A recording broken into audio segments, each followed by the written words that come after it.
সুপ্রিয় দর্শক, প্রাইম 24 টেলিভিশনে আপনাদের স্বাগত। আজ 14 জানুয়ারি বাংলা নাটকের কিংবদন্তি নাট্যকার ডক্টর সেলিম আল দীনের আজ নবম মৃত্যুবার্ষিকী। প্রবাসী আমরা অনুষ্ঠানে আজ আমরা স্মরণ করব বাংলার এই কিংবদন্তি নাট্যকারকে। আমাদের মাঝে উপস্থিত আছেন বাংলা থিয়েটার নিউ ইয়র্কের অন্যতম প্রতিষ্ঠাতা এবং বিশিষ্ট নাট্য নির্দেশক মুজিব বিন হক। আরো উপস্থিত আছেন একজন কবি, নাট্যকর্মী, বাংলা থিয়েটার নিউ ইয়র্কের অন্যতম সেরা একজন থিয়েটার কর্মী, কবি আনোয়ার সেলিম। উপস্থিত আছেন প্রবাসী, বিশেষ করে নিউ ইয়র্কের অন্যতম সেরা একজন অভিনেতা এবং নাট্যকর্মী, বাংলা থিয়েটার নিউ ইয়র্কের সঙ্গে যিনি অনেকদিন কাজ করে যাচ্ছেন, প্রিয় অভিনেতা কামাল হোসেন। আরো একজন সেরা অর্গানাইজার, যাকে আমি বিশেষ করে নাটক এবং সংগঠক এইসব ক্ষেত্রে যিনি বেশ ভালোভাবে প্রবাসে কাজ করে যাচ্ছেন, শৌখিন নাট্যগোষ্ঠী নিউ ইয়র্কের সম্মানিত সভাপতি খায়রুল ইসলাম খোকন। সুপ্রিয় দর্শক, কবির ভাষায় বলতে গেলে নয়ন সম্মুখে তুমি নাই, নয়নের মাঝখানে নিয়েছো যে ঠাই। 1949 সালের 18 আগস্ট বাংলা নাটকের আধুনিক নাট্যকার, কিংবদন্তি নাট্যকার ডক্টর সেলিম আল দীন জন্মগ্রহণ করেন ছোট ফেনী তথা ফেনী নদী বিধৌত বিস্তীর্ণ বঙ্গোপসাগরের উপকূল বেষ্টিত সেই গ্রাম সেনেরখিলে। মঙ্গলকান্দি সরকারি বহুমুখী উচ্চ বিদ্যালয় থেকে ম্যাট্রিক পাশ করে তিনি উচ্চ মাধ্যমিক করেন ফেনী সরকারি কলেজ থেকে। এরপরে ঢাকা বিশ্ববিদ্যালয় থেকে 1967 সালে বাংলা ভাষা ও সাহিত্যে এমএ ডিগ্রি লাভ করেন। 1974 সালে তিনি প্রভাষক হিসেবে জাহাঙ্গীরনগর বিশ্ববিদ্যালয় বাংলা বিভাগে তার কর্মজীবন শুরু করেন। ঠিক সেই বছরটিতে তিনি বেগম জাদি মেহেরুন্নেসাকে বিয়ে করেন। সুপ্রিয় দর্শক, আমরা জানি নিউ ইয়র্কে বাংলা থিয়েটার ইতিমধ্যে ওনার নাটক বাসন মঞ্চস্থ করেছে নাট্য নির্দেশক মুজিব বিন হকের নির্দেশনায়। 1981-82 সালে বাংলা নাটকের এই প্রিয় নাট্যকার গ্রাম থিয়েটার প্রতিষ্ঠার মাধ্যমে নাটকের একটা পুরো চেঞ্জ নিয়ে আসেন বাংলা নাটকের মাঝে। আমরা এখন সরাসরি চলে যাচ্ছি বাংলা থিয়েটার নিউ ইয়র্কের প্রতিষ্ঠাতা, বিশিষ্ট নাট্য নির্দেশক মুজিব বিন হকের কাছে।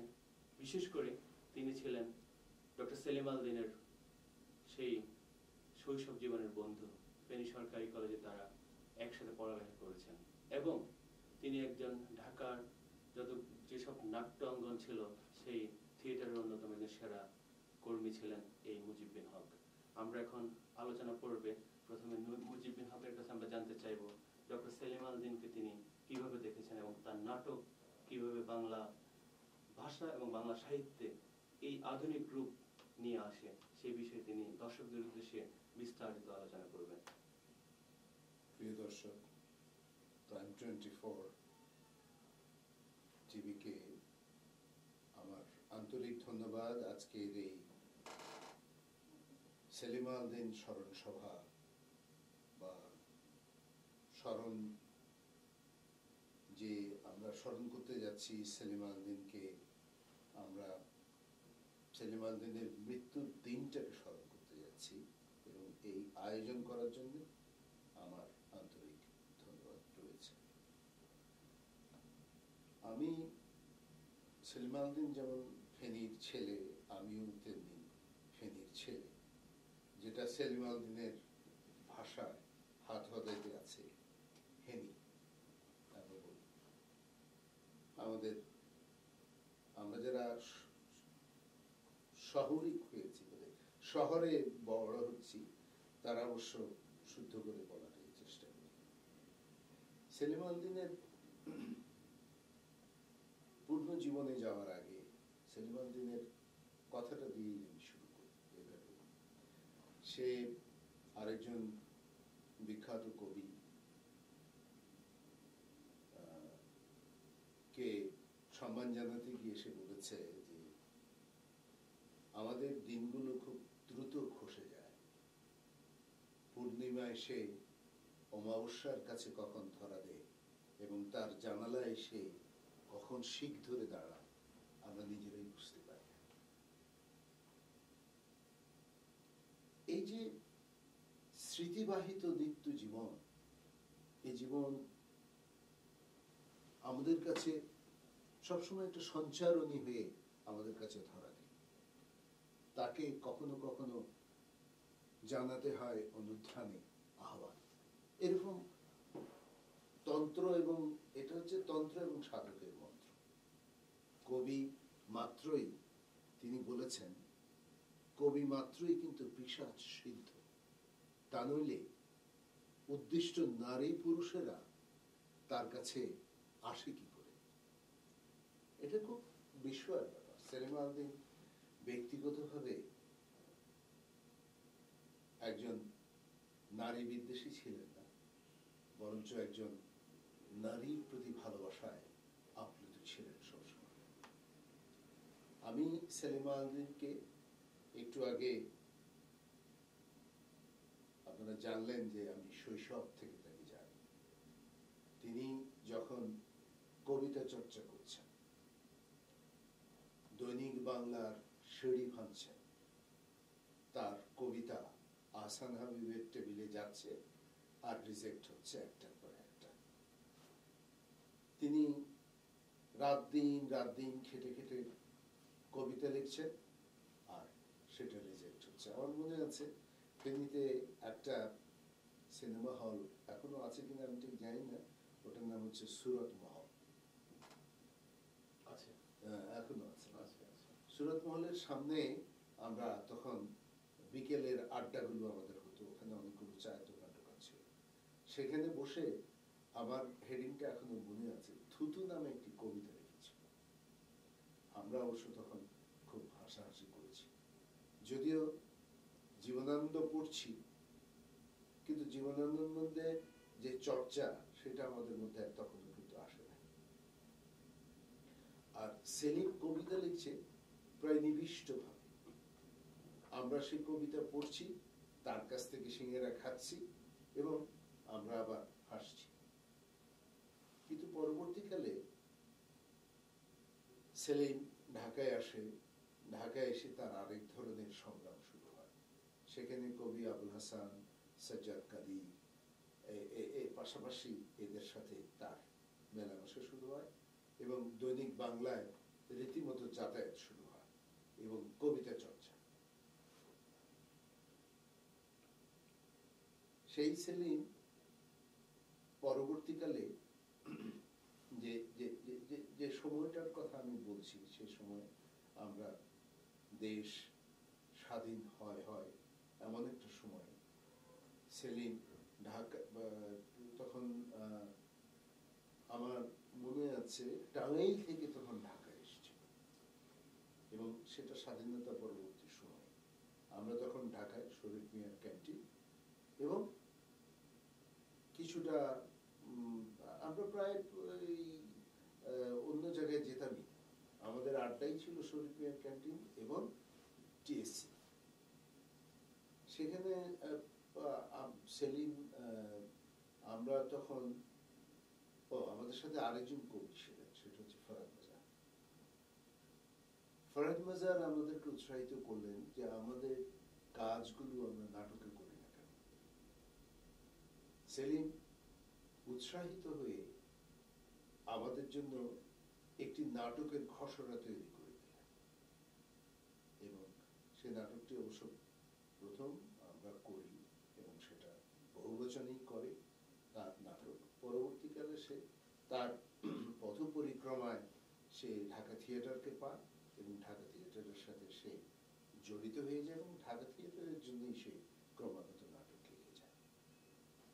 এখানে সেলিমের আরেকটি উদ্ধৃতি বোধহয় উল্লেখ করার প্রয়োজন রয়েছে। সেলিম একসময় একজন প্রাজ্ঞ দার্শনিক বা একজন প্রাজ্ঞ ভারতীয় দার্শনিকের উদ্ধৃতি দিয়ে বলেছিল যে অতীত বলে কিছু নেই, পুরোটাই বর্তমান। বর্তমানেই যদি না হয় বা না থাকে তবে অতীত হয়েছিল কি করে, কি করব? এটার একটু ব্যাখ্যাতে আমি যাচ্ছি। সেটা হচ্ছে সেলিম নেই আজ আমাদের মধ্যে। এই দিনে এই সময় সেলিম চলে গেছে, কিন্তু সেলিমের কর্ম রয়ে গেছে। অর্থাৎ সে বলতে চেয়েছে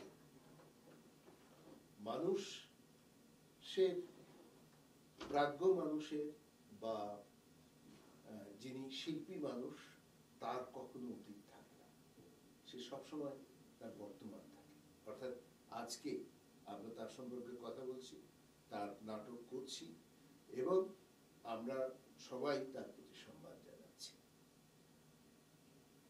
আমার দীর্ঘ সময়ে তার সাথে, অবশ্য ৮০ পরে তার সাথে আমার প্রায় দেখাই হয়নি।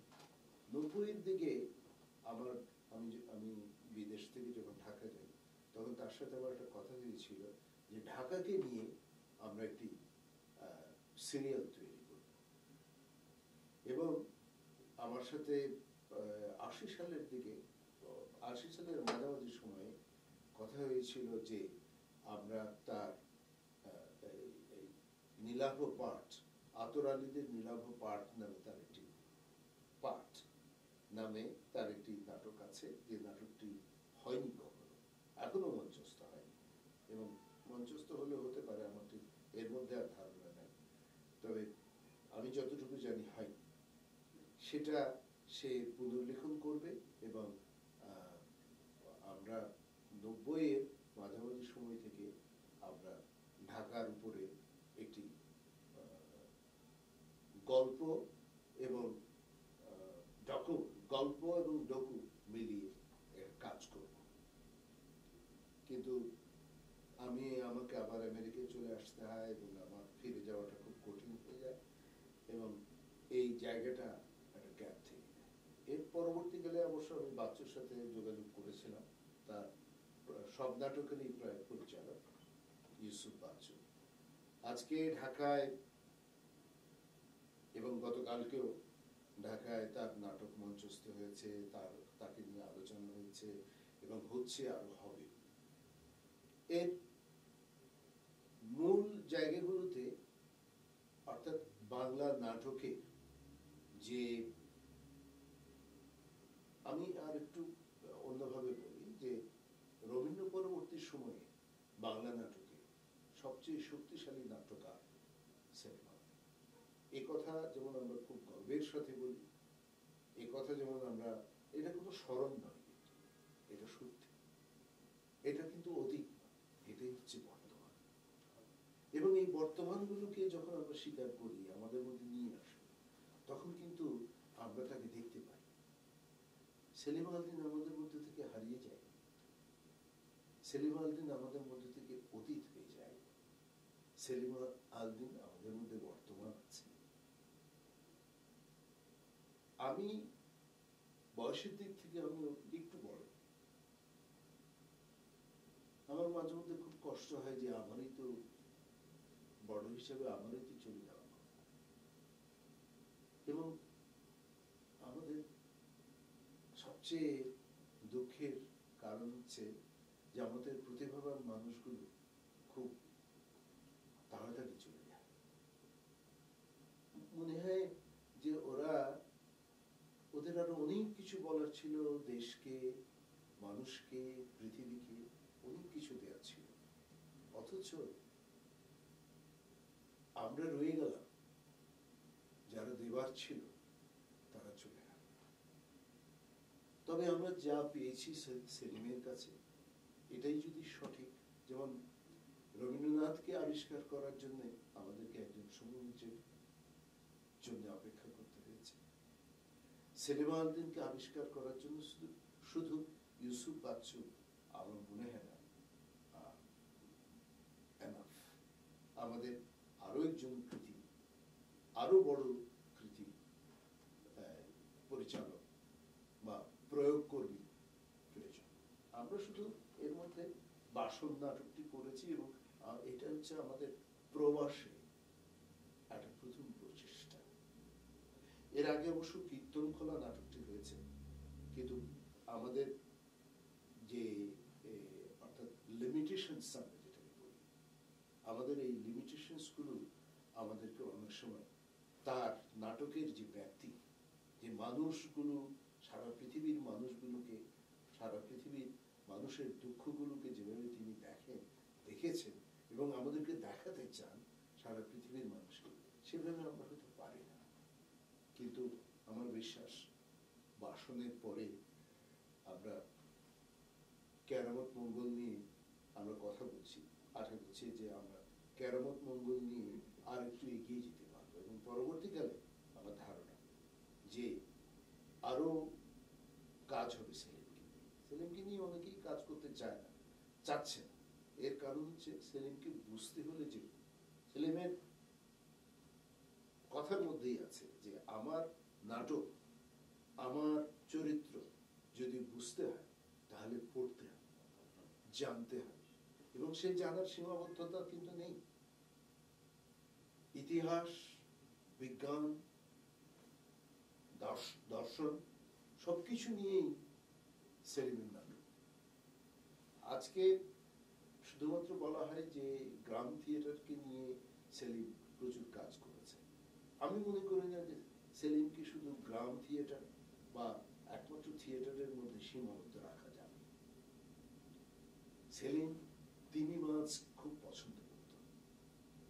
সে কিন্তু বলেছে যে আমি তিমি প্রত্যক্ষভাবে তিমি দেখিনি, কিন্তু আমার উপলব্ধিতে তিমি এসছে। এবং এই তিমি এবং সান্তিয়াগো শব্দটা ওর নাটকের এই যে শব্দগুলো, শব্দ নির্বাচন, এখানেই সে কিন্তু আন্তর্জাতিক একটা পর্যায়ে চলে যায়। আমরা শেক্সপিয়ারের নাটকের কথা বলি, ইবসেনের নাটকের কথা বলি, সিনজের নাটকের কথা বলি, ইভেন আমাদের অবশ্যই আমার প্রিয় নাট্যকার, যাকে আমি খুব, যার নাটক আমি খুব শ্রদ্ধা করে দেখি, তিনি হচ্ছেন ব্রেক্ট। ব্রেক্ট থিয়েটারকে তিনি সেলিম আল-দ্বীন একভাবে আমরা বলতে পারি যে তিনি ভেঙেছেন। সেটার আদল হচ্ছে গ্রাম থিয়েটার। গ্রাম থিয়েটারের মধ্যে যে কাজগুলো তিনি করেছেন সেই কাজগুলো তিনি, আমি বিশদভাবে বলছি না, এর কারণ হচ্ছে আমাদের সময়ের অভাব হবে, বলতে গেলে আমাকে অনেক কিছু বলতে হয়। নাটকের ব্যাকরণগত দিক থেকে তিনি, আমরা যে জায়গায় দাঁড়িয়েছিলাম সেই জায়গাগুলো তিনি ভেঙে তছনছ করে দিয়েছেন। বর্ণনাত্মক যে ভঙ্গি নাটকের মধ্যে তিনি তৈরি করেছেন, চলতে চলতে একটি মানুষ কিন্তু কখনো থেমে থাকে না, এটা তিনি বিশ্বাস করতেন না, যে মানুষের একটা জায়গা থেকে আরেকটি জায়গায় ক্রমাগত পরিবর্তন হতে থাকে, ক্রমাগত মানুষ উন্নতির দিকে যেতে থাকে। এটা সেলিম আল-দ্বীন বিশ্বাস করতেন, এবং বিশ্বাস করতেন বলেই তার নাটক, আমরা তার নাটকের মধ্যে যে বর্ণনাত্মক ভঙ্গি যেটা, সেটাকে দেখি, সেটা চলমান, ক্রমাগত চলে যাচ্ছে। ইতিহাসের পথ ধরে একটি মানুষ বেরিয়ে এসছে এবং সে ক্রমাগত বর্তমান নিয়ে এগিয়ে গেছে। সেটা তার, অনেকে বলে থাকেন যে কীর্তনখোলা, হাত হদাই এবং কেরামত মঙ্গল, এই তিনটি ট্রিলজি। তো আমরা এর আগে কীর্তনখোলা করেছি এবং সেটা সাকসেস বা একটা জিনিস কি, প্রয়োগে কতটা মানে এগিয়ে গেছি সেটা বড় কথা নয়। আমাদের তখন একটা ছিল, চ্যালেঞ্জ ছিল যে সেলিম আল-দ্বীন নাটক হয় না, আমরা পড়ে দেখাবো, আমরা পড়বো। এই ধরনের, কিন্তু তারপরেও সেলিমের নাটকের যে ব্যাপ্তি, সেলিমের নাটকের যে শুধু মানে প্রায়োগিক দিক থেকে নয়, নানান ধরনের যে মানে এই নানান কিছু নিয়ে আসতে হয় তার নাটকে, সেসব সরঞ্জাম এর একটা সীমাবদ্ধতা কিন্তু সবসময় থেকে গেছে বা আছে। আমি অবশ্য এই প্রসঙ্গে কামালের কাছে একটু জানতে চাচ্ছি, যেটা হচ্ছে কামাল, তুমি তো কীর্তন খোলার সাথে জড়িত ছিলে, এই নাটকটার সাথে তুমি ছিলাম, বাসনেও ছিলাম, বাসনেও ছিলে, আবার কীর্তন খোলা ছিল। তো তুমি বাসনের কথা পরে আসছি, তুমি আমাদের কীর্তন খোলার তোমার অভিজ্ঞতাটার কথা, কীর্তন খোলার অভিজ্ঞতাটার কথা আমিও একটু বলবো, কিন্তু আমি আসলে তোমার কাছ থেকে একটু জানতে চাই। আসলে সত্যি কথা বলতে কীর্তনখোলা যখন রিহার্সাল শুরু করেন আমাদের এখানকার আরেকজন শ্রদ্ধেয় ডিরেক্টর বা নির্দেশক গোলাম স্যার হারুন ভাই, আমি তখন দেশে ছিলাম।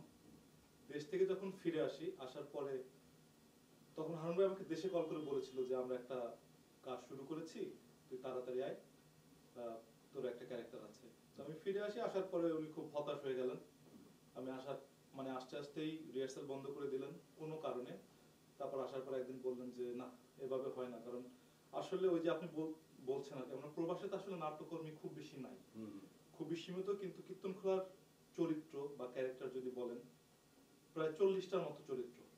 তো এত লোক প্রবাসে পাওয়া একটা নাটকের জন্য, এবং ওই নাটকে আসলে কীর্তনখোলা করেছিলাম আমরা সব গ্রুপ মিলে, নিউ ইয়র্কের যত গ্রুপ আছে সবাই মিলে করেছিলাম, যার জন্য এতগুলো ক্যারেক্টার ম্যানেজ করা বা লোক ম্যানেজ করা সম্ভব হয়েছে।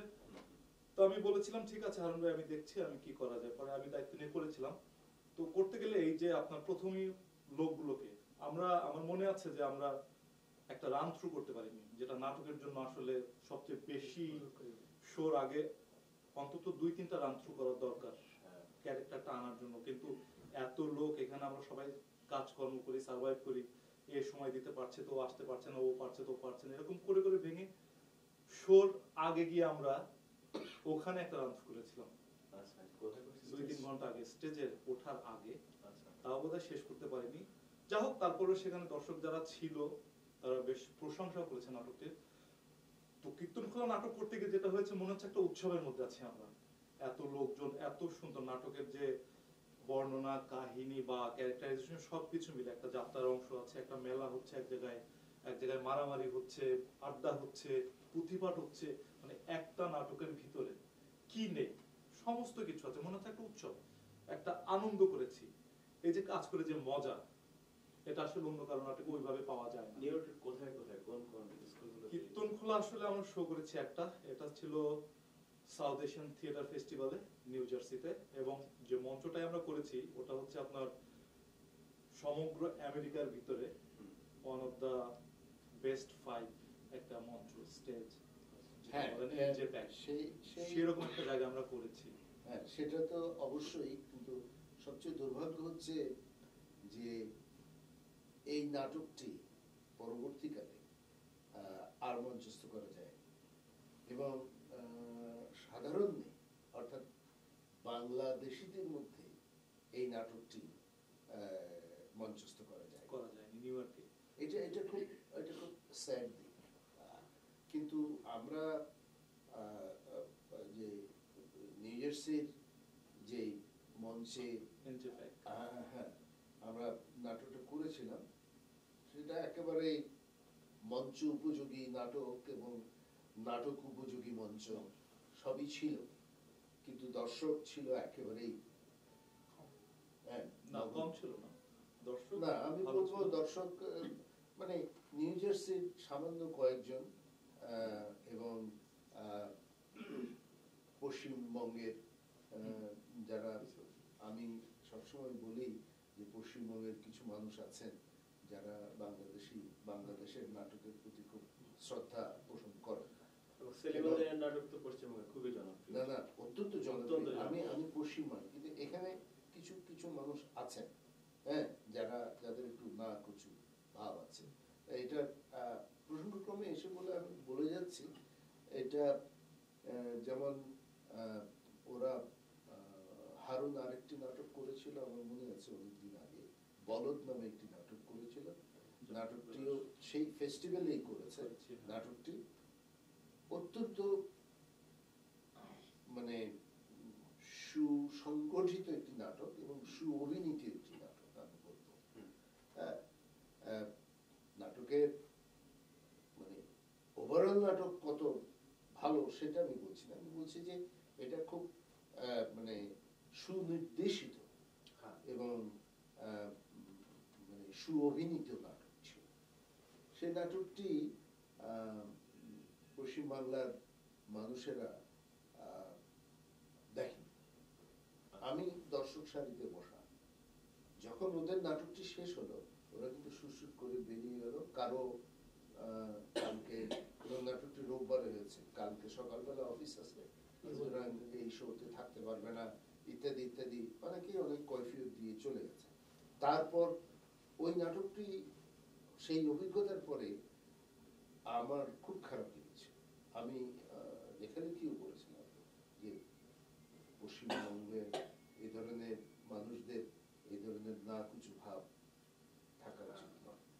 যেহেতু আজকে বাংলাদেশ থেকে একটা টিম কিন্তু পশ্চিমবঙ্গে গেলে এটা কিন্তু খুব সম্মানিত হয়, হ্যাঁ, কিন্তু এখানেও সেইটা আদায় করা উচিত। যাই হোক, আমরা প্রসঙ্গ থেকে সরে যাচ্ছি। আমরা আসলে সেলিম আলদিনের কথা আরেকটু বলে দিই। এই আমি ট্রিলজির কথাটা এই জন্য বললাম যে তার সব নাটকগুলো যদি আলোচনা করতে যাই তাহলে এই স্বল্প সময়ে এটা সম্ভব নয়।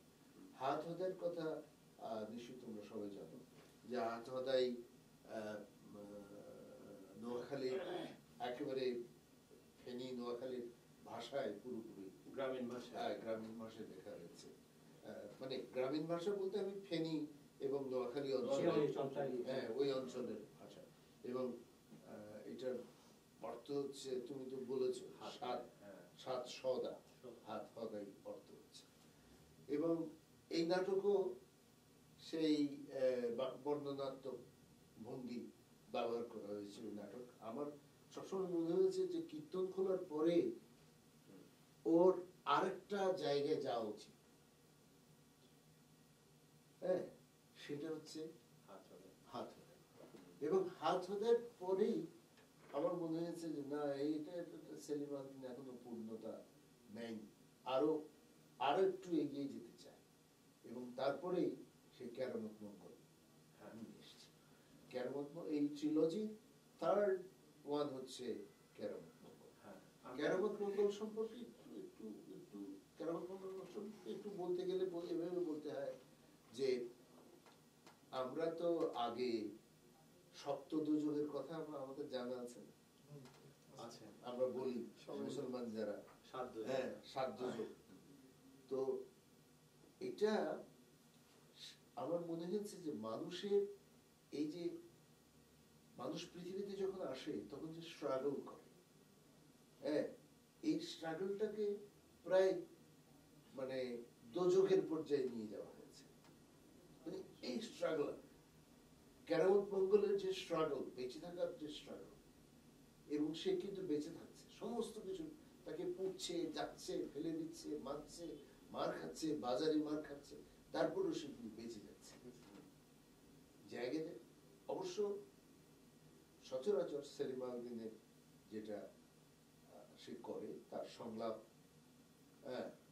পড়ে মনে হবে যে আমি হাসছি, কিন্তু এই সংলাপের মধ্যে যে কান্না, এই সংলাপের মধ্যে যে বুক ভাঙা কান্না, এটা মানে এটা সবচেয়ে দেখার মতো, এটা সবচেয়ে শোনার মতো।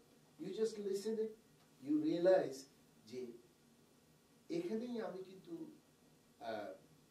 পৃথিবীর শ্রেষ্ঠ হাস্যরসিক এবং মানে মনে হয় যে সেলিম মানুষকে অনেক হাসাচ্ছে এক একটা ক্যারেক্টারের মধ্যে, কিন্তু একটা ঢেউ যেমন এসে যেমন মানুষকে ধাক্কা মারে, সেরকম একটা ধাক্কা মারছে, যেন সেরকম একটা ব্লক হচ্ছে। এই জন্যই বলছে যে এই হাসির মধ্যে একটা দোজখের, সপ্ত দোজখের আবহাওয়া তৈরি হচ্ছে। হ্যাঁ, চ্যাপলিনের কথা ভাবো, হাসির মাধ্যমে জীবনের বাস্তবতা হ্যাঁ, ফুটিয়ে তুলছে। বাস্তবগুলোকে নিয়ে আসতেছে। তো এখানে ওই একই, হ্যাঁ, ইয়ের হাত হদের মধ্যে সে কিন্তু তার এক জায়গায় বলেছে যে আমি হাত হদের মধ্যে এই সিন্দাবাদের গল্প রীতিটাকে ব্যবহার করেছি। হ্যাঁ, তার মানে অর্থাৎ কি, যে যে যে আন্তর্জাতিক পটভূমিকার সমস্ত জিনিসগুলোকে নিয়ে গেছে। নিয়ে গেছেন তিনি। হ্যাঁ, আমরা যে নাটকটি নিয়ে আমাদের এইভাবেই আমরা আসলে বর্ণনা করতে চাই আর কি। কিন্তু মূলত আসলে আমি এই এই এই যে 14ই জানুয়ারি, এই 14ই জানুয়ারিকে আমি মনে করি এটা আমাদের জন্য বিশাল সেলিম নেই, নেই, কিন্তু আমি এটা ভাবতে কিছুতেই রাজি নই সেলিম আমাদের অতীত, হ্যাঁ, সেলিম আমাদের বর্তমান, এবং এই বর্তমানকে নিয়েই আমাদের কাজ করে যেতে হবে। মূলত আমি আসলে এই আমার সমস্ত কিছু মধ্যে আমি এটাই বলতে চাই। এই জন্যই প্রথমেই বলেছি যে পূর্ণিমা আসছে বলেই অমাবস্যা জানালার মধ্যে এসে দাঁড়াচ্ছে। হ্যাঁ, এবং আবার পূর্ণিমা আসবে। হ্যাঁ, এবং সেটা আমাদেরকে সেভাবে নিতে হবে। আচ্ছা, বাসন নাটকে তুমি তো মোটামুটি কাজ করেছ, এবং আমার ধারণা, আমি অবশ্য সেই নাটকের পরিচালক, কিন্তু আমার একটা উপলব্ধি হচ্ছে এটা যে সেলিম, তুমি যদি এই নাটকে আগে গোড়া না খাটতে, আমার পক্ষে কিন্তু এই নাটকটাকে সঠিক বিচারে নিয়ে যাওয়া, সঠিক মঞ্চায়ন করা আমার পক্ষে কিন্তু দুঃসাধ্য হতো। আসলে আমি এই প্রসঙ্গে তোমাকে ধন্যবাদ দিচ্ছি। আমি সেই সাথে তোমার এটা উপলব্ধিটা একটু বলতেও বলো। না, আমি এর আগে আপনার সম্পর্কে বলছি, যেহেতু সামনাসামনি বলতেই হচ্ছে। সেলিম আল দীনের নাটক কি ভিন্ন আঙ্গিকে, বিশেষ করে ভিন্ন আঙ্গিকে প্রবাসে উপস্থাপনা করা খুবই কঠিন ব্যাপার, কিন্তু সেই কষ্টসাধ্য কাজটি আপনি করেছেন, সেই জন্য আপনাকে আমরা সবাই ধন্যবাদ জানাচ্ছি। না, ঠিক আছে, সেই জন্য আমরা তো বাসন নাটকের 4টা শোই করলাম। হ্যাঁ, ওখানে আমরা যদি আরো বেশি করতে করবো, এবং সেলিম আল দীন আপনি যে বললেন চলমান, হ্যাঁ, আমাদের কাছে থাকবেই, চলবেই। সেলিম আল দীন কখনো থামবে না। আমি এই প্রসঙ্গে একটু আসছি, যেহেতু আজকের অনুষ্ঠানটি আমি প্রযোজনা অথবা আমি হোস্ট করছি। শুধু আমি এই কথা বলি যে সেলিম আল দীনকে আমার চাচা, আমার বাবার কাজিন উনি। তো আমি যে দিক থেকে দেখি, আমার মনে আছে সম্ভবত 2002 অথবা 2003 সালের একটি কথা। সেলিম কাকা প্রায় গ্রামে আসতেন ঈদের সময়টাতে, ঈদ আনন্দ করতে। একবার আমি তখন চট্টগ্রাম বিশ্ববিদ্যালয়ের ছাত্র, তো মাস্টার্স পড়ছিলাম আমি পাবলিক অ্যাডমিনিস্ট্রেশনে। তখন আমাদের গ্রামের একটা সংগঠন ছিল ডাক বাংলাতে, যে রেনেসা। তো এখানে চট্টগ্রামের অনেকগুলো সোনাগাজীর ছেলে ওরা এই সংগঠনটি চালাতো। হঠাৎ করে তারা ডিসাইড করলো যে এই বছর আমরা গরিব মেধাবী ছেলেদেরকে বই বিতরণ করবো, সেলিম আল দীনের কিছু বই। তো তারা প্রসঙ্গক্রমে বললো যে এই অনুষ্ঠানে আমরা অতিথি করতে চাই সেলিম আল দীনকে। কিন্তু প্রত্যেকের একটি ভয় যে উনি তো তখন অনেক বড় মাপের একজন নাট্যকার, বিশেষ করে বাংলাদেশ ছেড়ে, ভারতবর্ষ ছেড়ে এখানে ইউরোপে চলে গেলেন। ঠিক তখনই, বিশেষ করে আপনি তো জানেন নিশ্চয়ই যে সুইডিশ ভাষায় রচিত নাহরগোজ এবং চাকা, যেটা অনেক ভাষায়,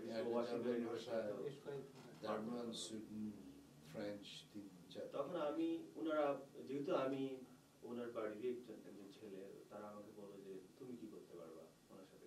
আমি বললাম যে ওনার মন, আমি দেখেছি ওনাকে, আমি যখন ছোট, উনি খুব সকালবেলা নাটক রিহার্সালের জন্য কুয়াশার মাঝে, ধান খেতের মাঝ দিয়ে উনি শাল বেঁধে উনি হাঁটতেন গ্রামাঞ্চল, প্রত্যন্ত গ্রামাঞ্চল দিয়ে, সেদিন আমি ওনার ঘরে ডিরেক্ট চলে গেলাম, আমি একাই গেলাম, গিয়ে ওনাকে বললাম যে কাকা, আমরা এই গ্রামের একটা বাজারে আমরা একটা সংগঠন আছে, আমরা গরিব মেধাবী ছেলেদেরকে আপনার কিছু বই বিতরণ করব, আপনাকে অতিথি হিসেবে থাকতে হবে। উনি একবারও তাকালেন, উনি বললেন যে এতটা মহৎ কাজ আর আমি থাকবো না কিভাবে তোমরা ভাবলা, আমার অবশ্যই সময় আছে, আমি আসছি। এবং অসম্ভব ভালো লাগলো এই জিনিসটি যে আসলে আমি সেদিন বুঝতে পারলাম যে বড় মনীষীরা এবং বড় হৃদয়ের হয়। বিশেষ করে গ্রাম অঞ্চলে উনি গ্রামের যেসব মানে মুরব্বীরা আছে, আমার দাদি, চাচি, দাদা, প্রত্যেকটি লোক, আমাদের গ্রাম না শুধু, প্রত্যেকেই দেখলাম যে ওনাকে শুধু একটা মানে নাট্যকার হিসেবে না, কিন্তু সাধারণ মানুষ হিসেবে যে আদর করে, এবং উনি সবার সাথে তার ওনার যে আচরণ, প্রত্যেকেই মনে হয় যেন একটা মহৎ একটি ব্যক্তি। আসলে যুগে যুগে আল্লাহ এইরকম ব্যক্তিকে পাঠান, শুধু নাটক নিয়ে না, উনি অসম্ভব বড় হৃদয়ের মানুষ ছিলেন। না, ও তো একজন আমি বলবো, ও যদি আসলে পরবর্তীকালে তার যে উত্তরণ, তুমি শুধু এই একটি বই দেখলেই দেখতে পাবে যে শাওলি মিত্রের উপরে যে নিবন্ধটি সে লিখেছে, এটা যদি তুমি পাঠ করো তাহলে দেখবে যে এটার মধ্যে শাওলির যে প্রোডাকশন স্টাইল, শাওলির যে এই যে সীতাকে নিয়ে কাজ করেছে, তারপরে ধ্রুপদীকে নিয়ে যে কাজগুলো করেছে, এই কাজগুলোর যে বর্ণনা সে দিয়েছে অসাধারণ। হ্যাঁ, অর্থাৎ কি অভিনয়টাকে জীবনের ওই ওই ওই ওই পর্যায়গুলোকে সে বলছে এক জায়গায় যে বাংলাদেশের মানুষ রামায়ণ বুঝে কিন্তু মহাভারত বুঝে না। হ্যাঁ, মানে মহাভারতের যে নানান বিস্তার, হ্যাঁ, এটা ধরে রাখতে পারে না। কারণ এটা অত্যন্ত সত্যি কথা। আমি মহাভারত যখন পড়ি, মহাভারতের বিভিন্ন ক্যারেক্টার গুলো আমি তারপরে একটা সময় হারিয়ে ফেলি। রামায়ণ তো একটা ট্র্যাকে থাকে, যার জন্য ওই ট্র্যাকটা বোঝা যায়, কিন্তু আসলে মহাভারত কিন্তু ওই ট্র্যাকে থাকে, গল্প ক্রমাগত চেঞ্জ হতে থাকে। এটা একটা আচ্ছা, খুব তুমি আমাকে বলো যে তুমি সবকিছু ছেড়ে দিয়ে, হ্যাঁ, হঠাৎ করে সেলিম আল দীনের নাটক প্রোডাকশনের দিকে তোমার মনোযোগ গেল? বাসন নাটক তুমি দেখেছো, বাসন নাটকে তুমি একটু কাজও করেছো, সেই জন্য তোমাকে আজকে ধন্যবাদ শিবলি ভাই, ধন্যবাদ প্রাইম টিভিকে এবং সকল কর্মকর্তাকে। আজকে আমরা এসেছি আসলে সেলিম আল দীনের মৃত্যুবার্ষিকীতে। ওনাকে প্রথম আমরা স্মরণ করছি, ওনাকে আল্লাহ তাআলা ব্যস্ত নসিব করুক। আমি সর্বপ্রথম যখন ওনার জন্মবার্ষিকীতে উপস্থিত হলাম ওখানে, তো সেখানে আমার শুনে ওনার ইতিহাস শুনে, আপনার মুখে বিশেষ করে আরো দুই একজন শুনলাম, শুনে আমার খুবই ভালো লাগলো। তো তৎক্ষণাৎ আমি সিদ্ধান্ত নিলাম যে আমি শৌখিন নাট্যগোষ্ঠীর প্রযোজনায় এবং আপনার পরিচালনায় একটা নাটক নিয়োগ করতে চাচ্ছি। এই নিয়ে আমি শিবিরের সাথে অনেকবার আলাপ করেছি, তো উনি নিশ্চয়ই আপনার সাথে যোগাযোগ করেছেন। তো আমি চাই আজকেও আমি ঘোষণা দিচ্ছি প্রাইম টিভির মাধ্যমে, আপনি নাটক পরিচালনা করবেন আমাদের শৌখিন নাট্যগোষ্ঠীর প্রযোজনা। তো এটার স্থান এবং তারিখ আমরা পরে আবার প্রাইম টিভির মাধ্যমে জানিয়ে দেবো কোথায় হচ্ছে। তো আশা করি আপনি এটা করবেন। না, আমি আসলে আজকে সেলিমের এই মৃত্যুকে আমরা স্মরণ করে, এবং সেলিম বিশেষ করে আমি মৃত্যু শব্দটা বাদ দিয়ে আমি আসলে বলতে চাই এইভাবে যে সেলিমকে আমরা, সেলিম আল দীনকে আমরা স্মরণ করছি, এবং আমরা সবসময় স্মরণ করে যাব, সেটা জন্মদিবস হোক বা মৃত্যু দিবস হোক। আসলে বড় কথা হচ্ছে যে একজন কাউকে শুধু স্মরণ করলে হয় না, টিভি বা বক্তৃতা মঞ্চ যেটাই বলুন আপনারা, বা যেভাবেই আমরা বলি না কেন, হ্যাঁ, স্মরণ করার সাথে সাথে তার যোগ্যতম কাজ হবে যে তার কর্মকে সাধারণের মধ্যে নিয়ে আসতে পারি, সেটাই আমাদের প্রধান উদ্দেশ্য। সেটাই হচ্ছে বড় সেই কারণে কাজ। সেই কারণে আমি নাট্যকারের নাটক মঞ্চস্থ করা হচ্ছে তাকে স্মরণ করা, তাকে বড় সেটা সাজ। হচ্ছে বড়। আজকে খোকন তোমাকে অত্যন্ত আমি আন্তরিকভাবে ধন্যবাদ দিচ্ছি যে তুমি আমার বন্ধু, এবং একসময় আমরা এক পথ ধরেই হেঁটেছি অনেক দিন, অনেক সময়, অনেকটা বছর। সেলিম আল-দ্বীন তার নাটক করতে যাচ্ছ, তবে তার নাটক করতে গেলে আমি আজকে শ্রোতা সবাইকে এই কথাটা জানিয়ে দিতে চাই যে শৌখিন শব্দটা আমাদের মধ্যে আছে বা ওদের মধ্যে ওরা, কিন্তু আসলে সেলিমের নাটক শুধুমাত্র শৌখিন ভাবে করা যাবে না, এটার জন্য